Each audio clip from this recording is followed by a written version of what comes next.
Rain, endless, cold rain.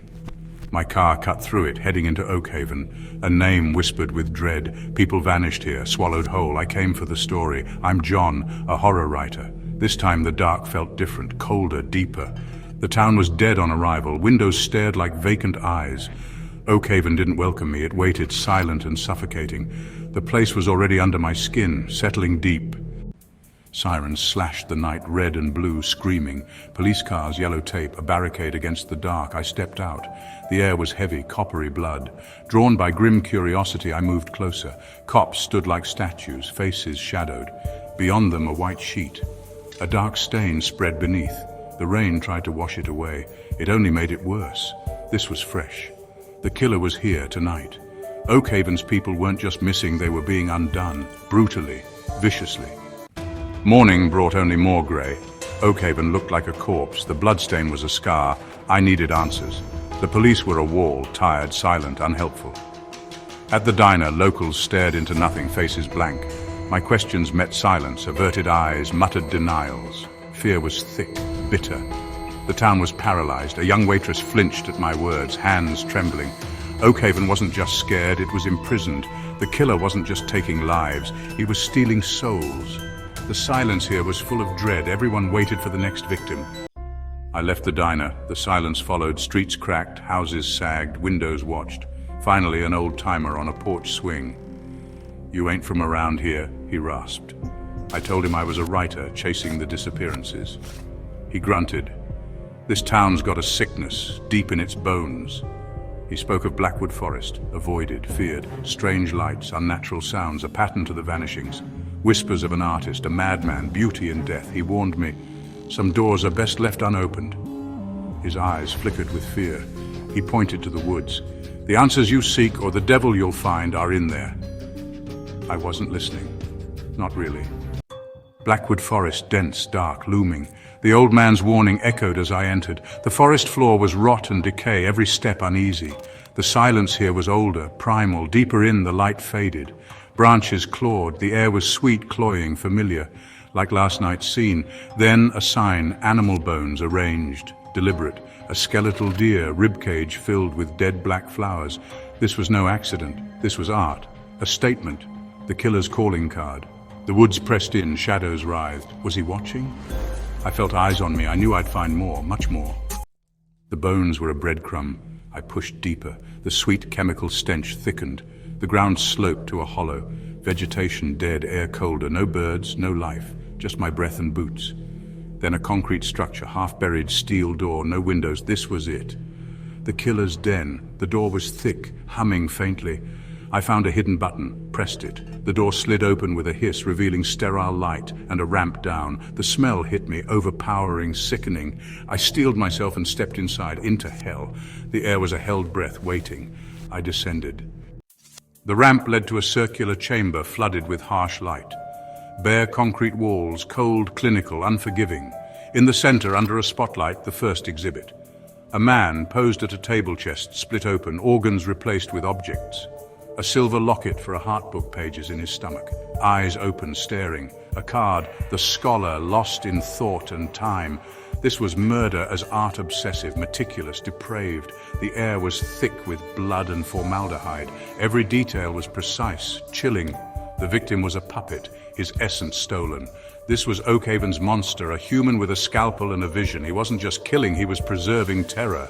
A city of the damned, each a frozen scream. And this was just the beginning.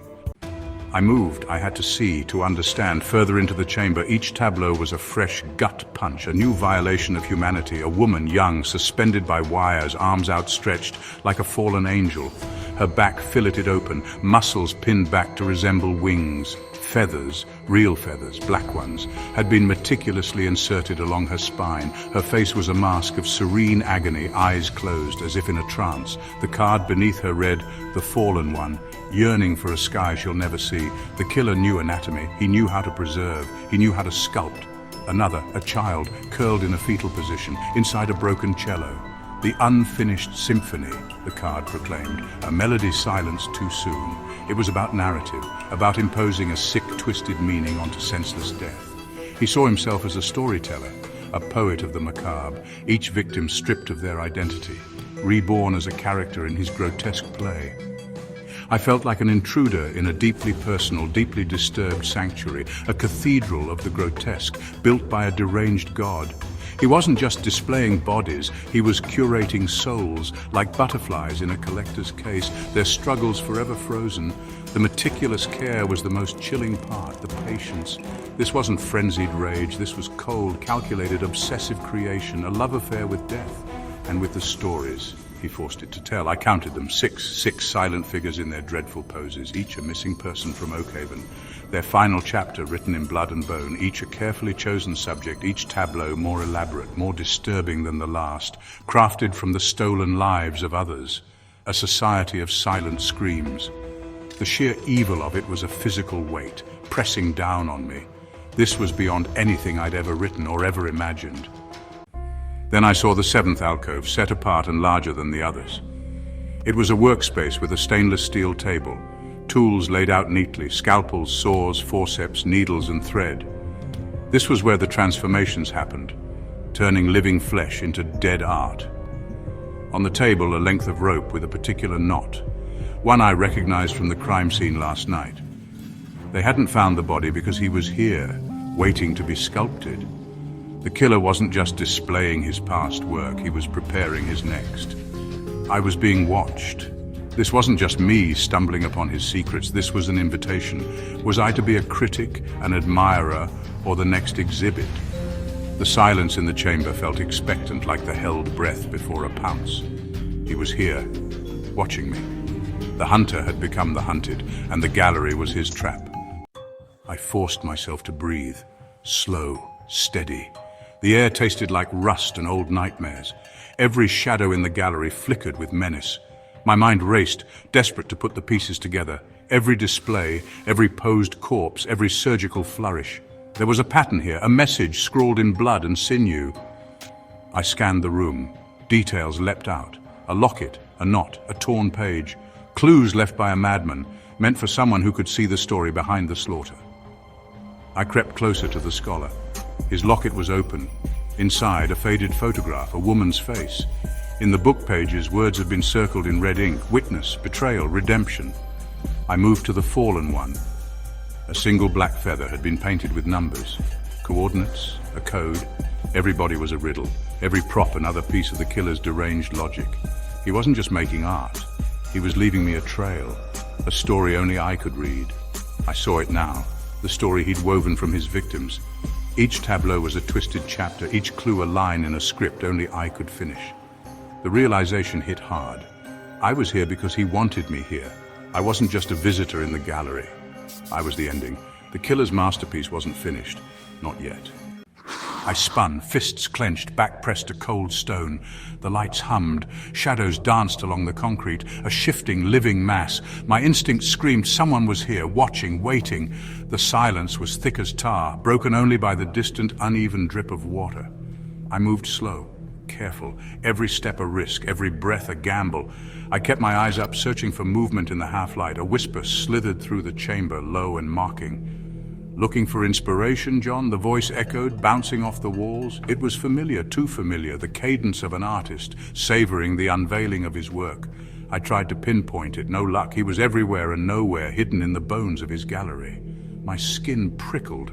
I was the exhibit now. All the spotlights felt aimed at me.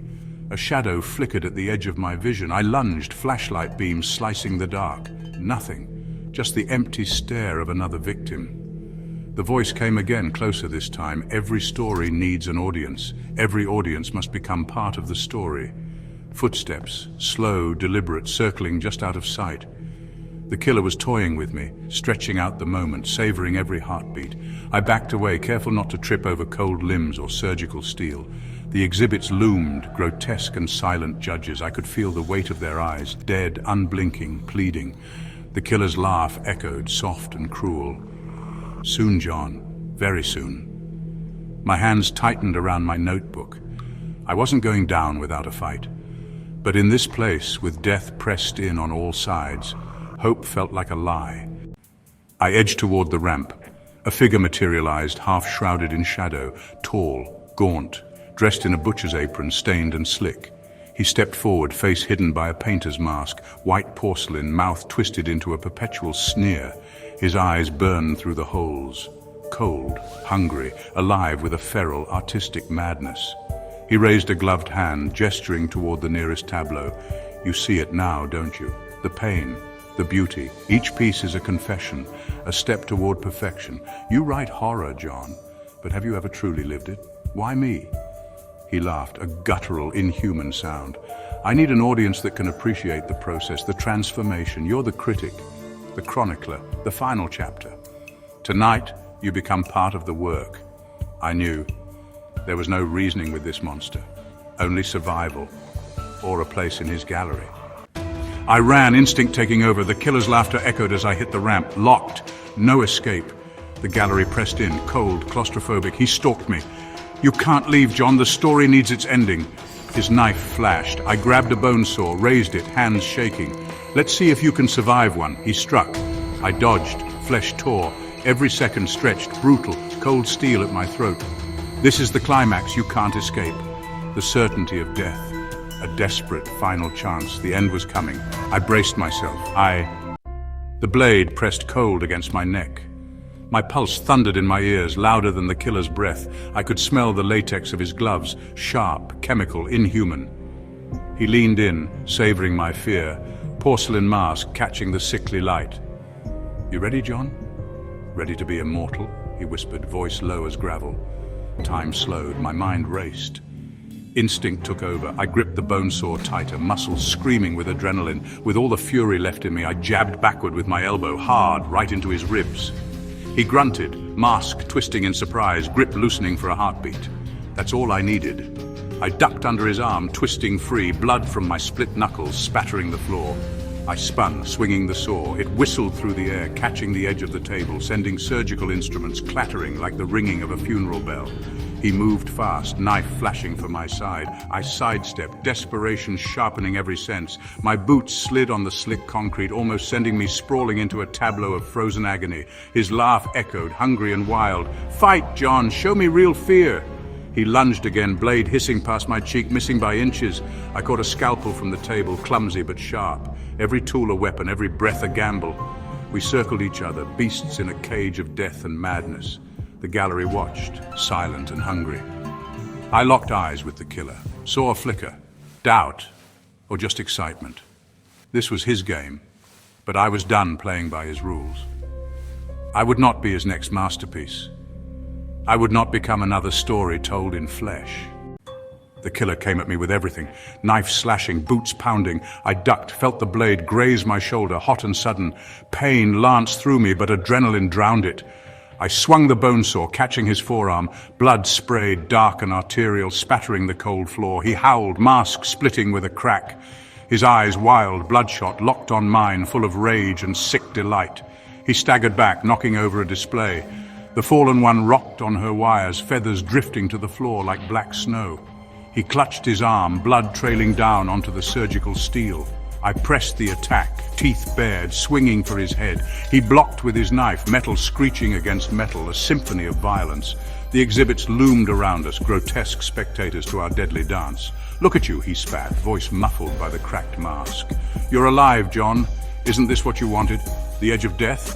My muscles burned, lungs raw. I kicked out, knocking him into the workstation. Glass jars shattered, formaldehyde fumes rising, burning my eyes. He lunged again, knife raised high. I grabbed a length of surgical tubing, whipping it around his wrist, twisting. The blade dropped, clattering to the ground. He roared, slamming me into the concrete wall. My vision blurred. I bit down on my own scream, head ringing. He clawed at my hand, trying to break free. I twisted the tubing tighter, cutting off his blood flow. His face, sweat, blood, madness, filled my sight. I didn't let go. Couldn't. This was survival. This was instinct. This was war in the belly of hell. My grip slipped and he tore loose, shoving me back into the cold light of the gallery. He snatched up a scalpel, brandishing it with a trembling, blood-slick hand. You die here, John, he shrieked, his voice fractured. Half man, half beast.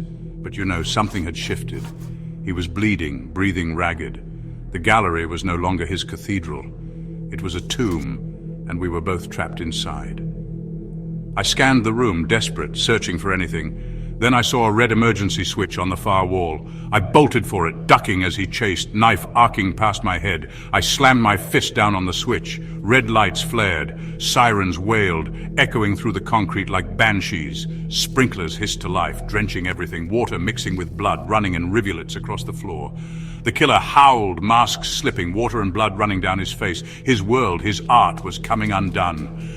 The displays sagged under the downpour, feathers and pages dissolving, seams splitting open. He lunged at me, wild and desperate, knife flashing. I dodged, grabbed the fire extinguisher from the wall and swung it hard. The metal tank crashed into his head. He dropped, stunned, mask shattering on the floor. I stood over him, chest heaving, extinguisher raised. He looked up, eyes wide, blood and water streaming down. "Please," he gasped, voice small now, broken. "Don't ruin the story." I stared down, heart pounding, a rain of water and blood soaking me to the bone. The gallery burned with alarms and chaos. "This isn't your story anymore," I growled. "It ends here." He scrambled backwards, slipping in the blood and water, reaching for another blade. I kicked it aside, pinning him to the floor with the extinguisher. His mask gone, he was just a man, pale, haunted, terrified. The artist was dead. All that was left was the killer. I pressed the heavy tank down, crushing his will to fight. He sobbed, gasping for air. "You don't understand, I was making them beautiful." Outside sirens grew louder, real ones this time. Blue light flickered through hidden vents, police drawn by the fire alarm. I knelt over him, chest heaving, rain and blood dripping from my jaw. "Beauty?" I spat. "You made graves." I yanked his hands behind his back, tying them off with surgical tubing. No more art, no more death, just cold, hard justice. I dragged him to the door as the alarms blared, the gallery flooding, the exhibits dissolving into gore and ruin. My breath came in ragged sobs. Every step was agony, but I kept moving. The killer wept, broken. At the ramp, the police thundered in, guns drawn, shouting, faces twisted in horror as they saw the carnage. I pushed the killer at their feet, collapsing. The nightmare was over, the story was finished. But as I looked back once, the ruined displays, the faces twisted in silent screams, I knew this gallery would haunt me forever. I was alive, but I'd left a part of myself behind. The killer's stories would stain my soul always. But at least for tonight, I'd written my own ending in blood, sweat, and survival. The rain fell as I stumbled out, my legs slick with blood. Police lights tangled with the storm. The killer was dragged away. The gallery drowned under fire hoses, every masterpiece collapsing.